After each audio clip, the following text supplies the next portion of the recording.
तो एक बार रहीमदास जी गोवर्धन में श्रीनाथ जी का दर्शन करने गए। एक तो अल्हड़ वेश में रहते थे, ऊपर से इनके किसी कारण से इनको मंदिर में नहीं घुसने दिया, और जैसे ये मंदिर में घुसने लगे तो लोगों ने इनको धक्का दे दिया। कहां घुसे चले जा रहे हो, यहां पर विजातियों का प्रवेश नहीं है और तुम्हारे जैसों का तो बिल्कुल प्रवेश नहीं है।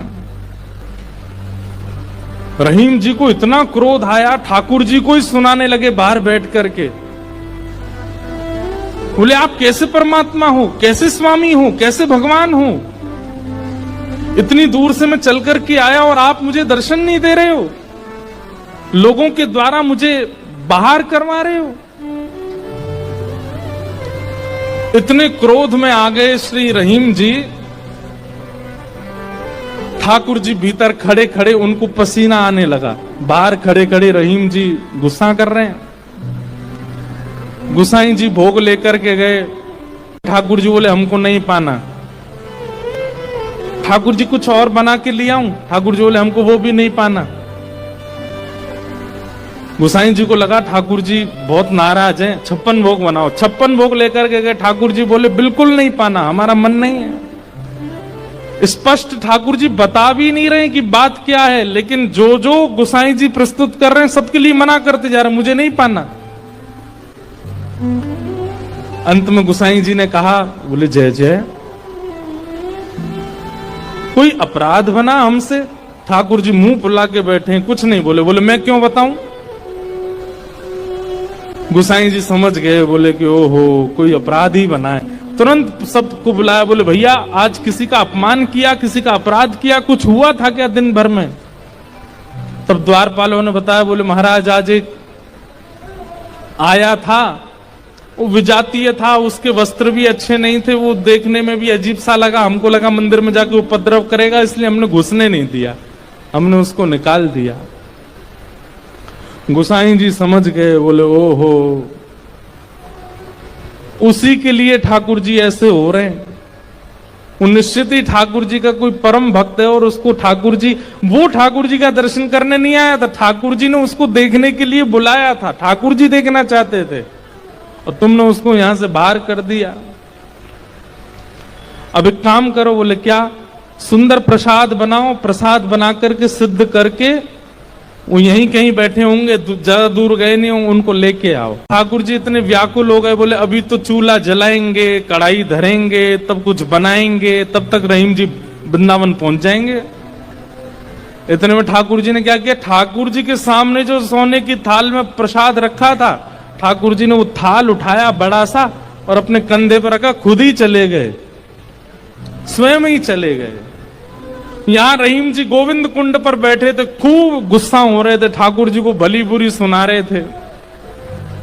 लेकिन जैसे ही देखा गिरिराज पर्वत से उतरते हुए श्याम सुंदर आ रहे हैं, और झांकी कैसी है, कटिकाचनी पहनी है, मोरपिच पहना है, जो स्वरूप ठाकुर जी का ऐसा रहता है, हाथ में वंशी लेकर के, और ठाकुर जी यहाँ कंधे पर विशाल थाल लेकर के ऐसे उसको संभालते हुए ठाकुर जी आ रहे हैं। अरे मोह कोई वेद ध्वनि ब्रज में सुनावे तो मेरे कान इतने रीझे ना आए, लेकिन कोई प्रेम आसक्त है करके मुंह को घोरी घोरी गारी सुनावे, सो मैं तो वह के सामने प्रकट है जाऊं। लाल की छवि आवन मोहन, और थाल सामने रख करके ठाकुर जी वहां से अंतर ध्यान हो गए। लेकिन रहीमदास जी की स्थिति ऐसी, वो तो उसी छवि में छके हुए बैठे हैं, थाल सामने रखा है। इतने में गुसाई जी अपने असंख्य सेवकों के साथ खूब सारा प्रसाद बना करके लाए। रहीम जी के पास जैसे ही पहुंचे तो देखें यहाँ तो पहले से थाल रखी, और ये वो थाल है जो श्रीजी बाबा की है, श्रीनाथ जी की है।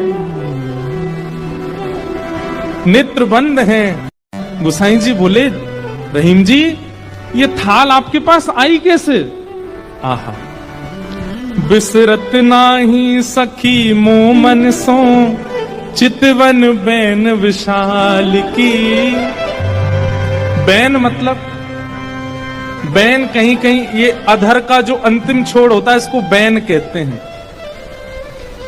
ठाकुर जी के ये कैसे बोले, इतने मधुर हैं कि जब ये ठाकुर जी मुस्काते हैं ना, तो वो जो अंतिम छोड़ है वो इतना प्रिय लगता है ठाकुर जी के मुखमंडल का कि वो मेरे नेत्रों से जा नहीं रहा है। आप मोल बिन मोलन डोलन, बोलन मदन गोपाल की। इतने मूल्यवान श्री ठाकुर जी यहाँ पर बिनमोल की तरह डोल रहे थे, बोल रहे थे, चल रहे थे, बैठे थे। गुसाई जी को बता रहे हैं रहीम जी, इतने मूल्यवान ठाकुर जी यहाँ पर बोल रहे थे, डोल रहे। देखो वो चरण चिन्ह दिख रहे हैं, यहाँ देखो, यहाँ से चंदन की सुगंधी आ रही, यहाँ बैठ गए थे आके और ऐसे मधुर स्वर बोल रहे थे कि अब मैं किसी और को सुनना नहीं चाहता उनके आगे। वहां रहीम जी के नेत्र सजल हैं और यहाँ गुसाई जी के सुनते सुनते नेत्र सजल हो गए। वाह ठाकुर जी, आपकी लीला। यहाँ हम इतनी सामग्री सिद्ध कर रहे थे रसोई में, लेकिन आपसे इतनी प्रतीक्षा भी नहीं हुई, आप अपनी थाल लेकर के आ गए और ऐसी लीला करके गए रहीम दास जी के पास आकर के। ऐसे हमारे ठाकुर जी।